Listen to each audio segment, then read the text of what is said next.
C'est une première. Jamais le prince souverain n'était venu en visite sur le sol saoudien.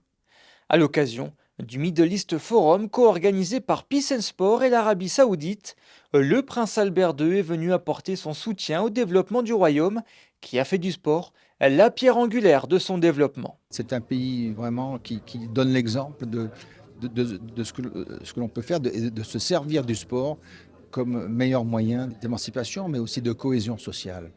Et je crois que c'est ça le grand message. C'est ce que Peace and Sport essaye de faire, essaie de promouvoir depuis des années, non seulement dans les pays qui sont en conflit ou qui sont en post-conflit, mais qui ont des problèmes sociaux énormes. Et donc c'est un bel exemple et je crois que ça peut servir pour d'autres pays et pour d'autres régions du monde. Sous le thème Le sport, une réponse pour la paix, une série de conférences s'est déroulée parmi elles. Évolution en chiffres de la pratique sportive chez les jeunes saoudiens, à la place de plus en plus importante des jeunes filles sur les terrains, le modèle économique de la Saudi Pro League ou encore les ambitions futures.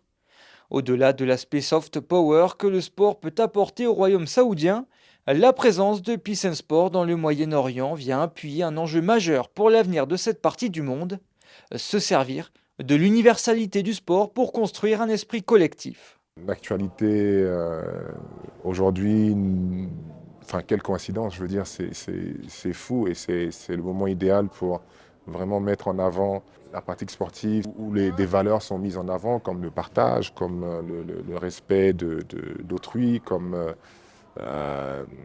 l'inclusion sociale, comme le respect de la culture d'autrui. Le forum s'est terminé par les Peace and Sport Awards entrecoupés par des entretiens avec Didier Drogba et Sadio Mané, deux footballeurs très engagés socialement.